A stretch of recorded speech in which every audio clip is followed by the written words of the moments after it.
പ്രിയങ്ക ഗാന്ധി കേരളത്തിൽ നിന്നുള്ള എം പിയാണ്, വയനാടിൽ നിന്നുള്ള എം പിയാണ്. വൻ ഭൂരിപക്ഷത്തിനാണ് വയനാടിലെ ജനങ്ങൾ, വയനാട് ലോക്സഭാ മണ്ഡലത്തിലെ ജനങ്ങൾ പ്രിയങ്ക ഗാന്ധിയെ പാർലമെന്റിലേക്ക് അയച്ചത്. എന്തിനു വേണ്ടി?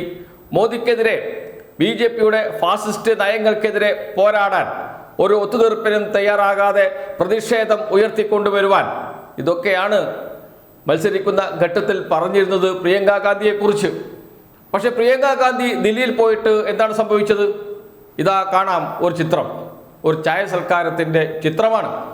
ചായ സൽക്കാരത്തിൽ പങ്കെടുക്കുന്നത് നരേന്ദ്രമോദി, ഇന്ത്യൻ പ്രധാനമന്ത്രി, രാജ്നാഥ് സിംഗ്, കോൺഗ്രസ് പ്രസിഡന്റ് മല്ലികാർജുന ഖാർഗെ, അങ്ങനെ കോൺഗ്രസിൻ്റെയും BJPയുടെയും നേതാക്കൾ ഒന്നിച്ചിരുന്ന് ചായ കുടിക്കുന്നു. നമ്മുടെ പ്രിയപ്പെട്ട MP NK പ്രേമചന്ദ്രനുമുണ്ട് കൂടെ. പ്രേമചന്ദ്രനെ നരേന്ദ്രമോദി വാനോളം പുകഴ്ത്തുന്നു. അങ്ങ് പാർലമെന്റിൽ നടത്തുന്ന പ്രവർത്തനങ്ങൾ അത് വളരെ നല്ലതാണ്, അഭിനന്ദനാർഹമാണ് എന്ന് പറയുന്നു. അപ്പോൾ പ്രിയങ്ക ഗാന്ധി പറയുന്നു, ഞാനും NK പ്രേമചന്ദ്രന്റെ പാത പിന്തുടരുകയാണ് എന്നും.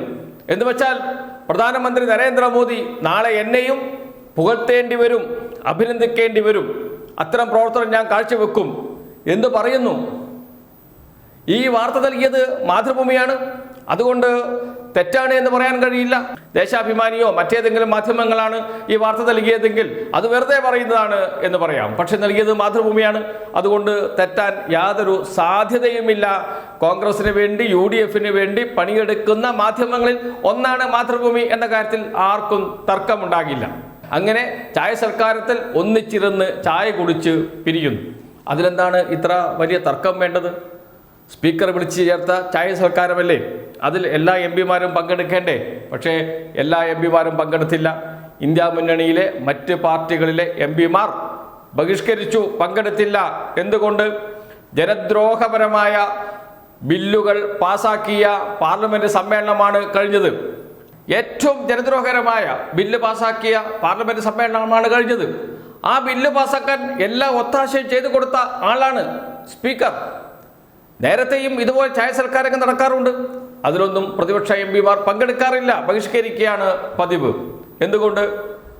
പ്രതിഷേധം ഉയർത്തിക്കൊണ്ടുവരികയും ആ പ്രതിഷേധത്തെ അവഗണിക്കുകയും ചെയ്യുന്ന ഭരണപക്ഷത്തിൻ്റെയും സ്പീക്കറുടെയും നിലപാടിൽ പ്രതിഷേധിച്ചുകൊണ്ടാണ് ചായ സൽക്കാരം ബഹിഷ്കരിച്ചത്. എന്നാൽ തൊഴിലുറപ്പ് പദ്ധതി ഇല്ലാതാക്കുന്ന, അതിൻ്റെ സത്ത തന്നെ ചോർത്തുന്ന ഭേദഗതി നിയമം പാസാക്കിയ സമ്മേളനമാണ്. ഇന്ത്യൻ ആണവോർജത്തെ വിദേശ ശക്തികൾക്ക് അടിയറ വെക്കുന്ന ആണവോർജ നിയമം ഭേദഗതി കൊണ്ടുവന്ന സമ്മേളനമാണ്. ഇന്ത്യയിലെ ഇൻഷുറൻസ് മേഖലയെ വിദേശ കുത്തകകൾക്ക് അടിയറ വെക്കുന്ന നിയമം കൊണ്ടുവന്ന പാർലമെന്റ് സമ്മേളനമാണ്. ആ സമ്മേളനത്തിന് ശേഷമാണ് എല്ലാം പോട്ടെ, തൊഴിലുറപ്പ് പദ്ധതിയുടെ സത്ത ചോർത്തിക്കളഞ്ഞ, തൊഴിലുറപ്പ് പദ്ധതിയെ ഇല്ലാതാക്കുന്ന നിയമം പാസാക്കിയ പാർലമെന്റ് വൻ പ്രതിഷേധമാണ് ഉയർന്നത്. പ്രതിപക്ഷ MPമാർ എല്ലാവരും പ്രതിഷേധവുമായി രംഗത്തിറങ്ങി. അത് കഴിഞ്ഞുള്ള ചായ സൽക്കാരത്തിൽ ഒന്നിച്ചിരുന്ന് ചായ കുടിച്ച് പിരിയുകയാണ് ചെയ്യുന്നത് കോൺഗ്രസിൻ്റെ നേതാവായ വയനാട്ടിലെ MP-യായ പ്രിയങ്ക ഗാന്ധി, കോൺഗ്രസിൻ്റെ പ്രസിഡന്റ് മല്ലികാർജുന ഖാർഗെ. ഇവരൊക്കെ ചെയ്യുന്നത് എന്ന് വെച്ചാൽ ആരാണ് ഒത്തുതീർപ്പിന് വഴങ്ങുന്നത്?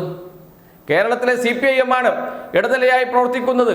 കേരളത്തിൽ നിന്നുള്ള രാജ്യസഭാ MP ജോൺ ബ്രിട്ടാസ് ഇടനിലക്കാരനാണ് എന്ന് ആക്ഷേപം ഉന്നയിക്കുന്നവർ ഒന്ന് ഇരുന്ന് ചിന്തിക്കേണ്ട സമയമാണ്. വയനാട്ടിലെ വോട്ടർമാരെങ്കിലും ചിന്തിക്കേണ്ട സമയമാണ്. മുസ്ലിം ലീഗ് ചിന്തിക്കേണ്ടതാണ്, പക്ഷെ ചിന്തിക്കില്ല. കാരണം അവർക്ക് അത്രമാത്രം ഇത്രയും വിശാലമായ അർത്ഥത്തിൽ ചിന്തിക്കാനുള്ള കഴിവുണ്ട് എന്ന് കരുതുന്നില്ല. ക്ഷമിക്കണം.